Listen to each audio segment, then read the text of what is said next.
There's a Roman maximum in law that says, "For he that would be deceived, let him."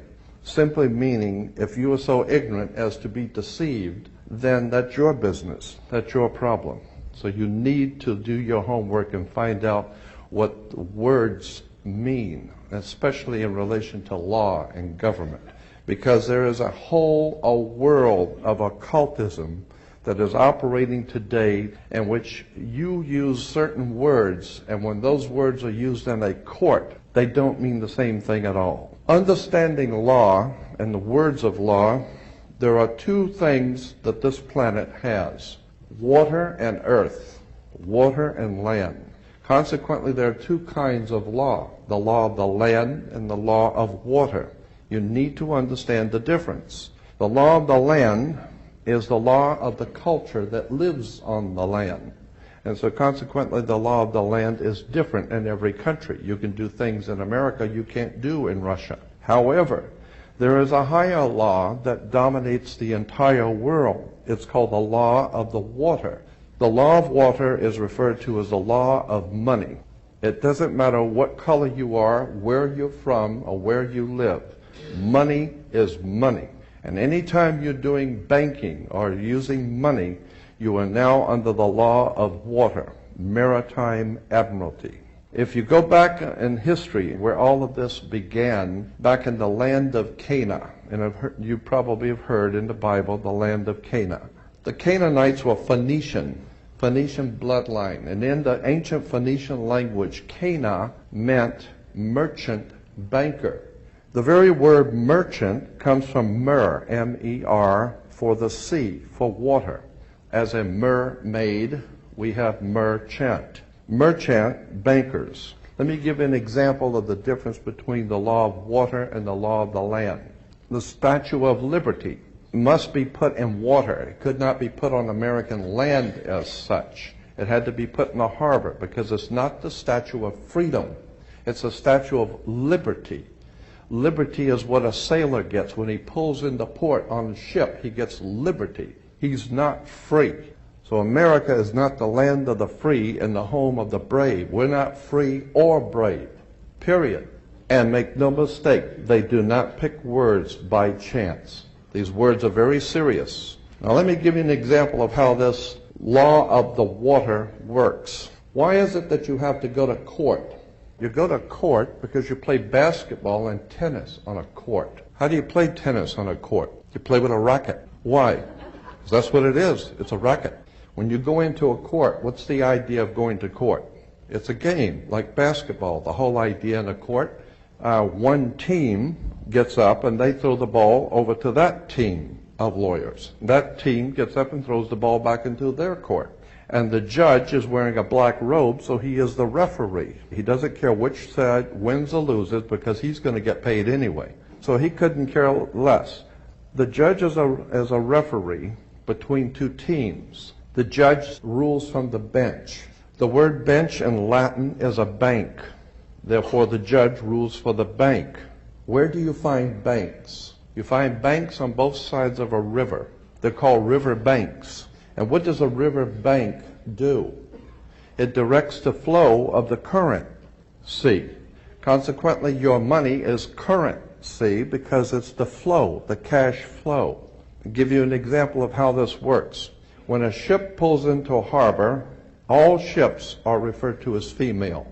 Why? There's a very good reason. Maritime Admiralty banking law says all ships are female because they're carrying items for money, and so consequently they are under Maritime Admiralty law. Admiralty is where we get the word admiral, admiral of the Navy.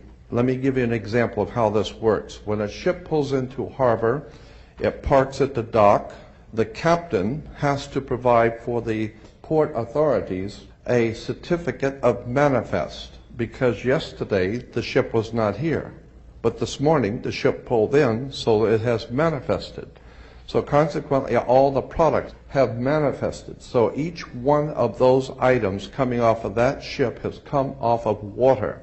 And consequently on a ship, all ships have a captain. The word captain comes from a Latin word capital, money.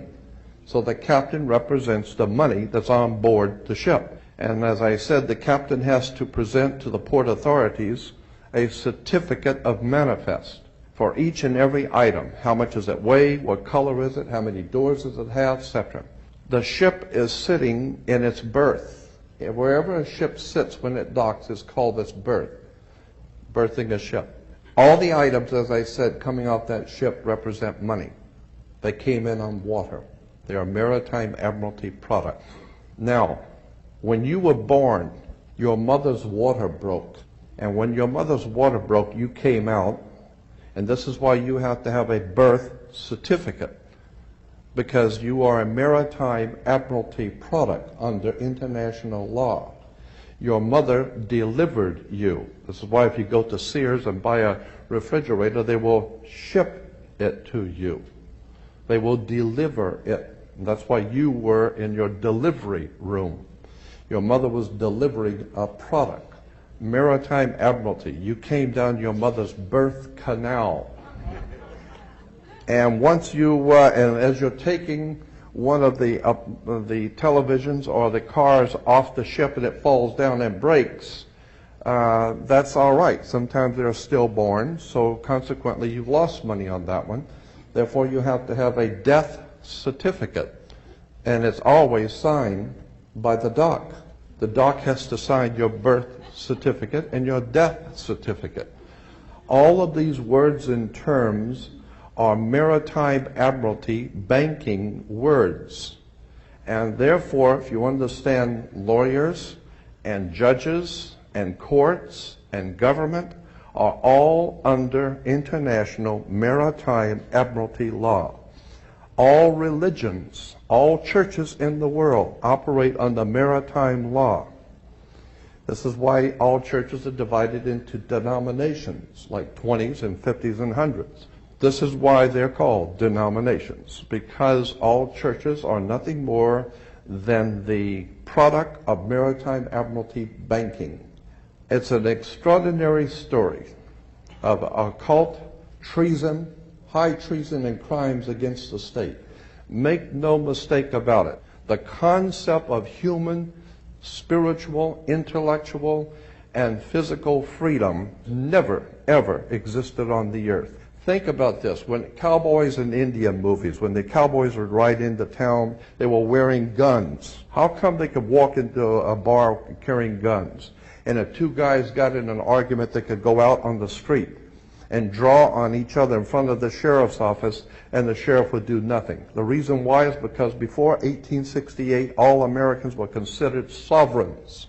In 1868, there was a corporation founded. They referred to it as the United States Corporation. And they stipulated that anybody who would be a member of that corporation or work for that corporation would be called not an employee, but a citizen. So today, if you are asked, are you a citizen of the United States? What you think you're being asked is, are you lawfully in this country to do business? They didn't ask you if you were in America lawfully. They ask you a specific question. Are you, of your own volition, out of your own mouth, testifying that you are a citizen of the United States?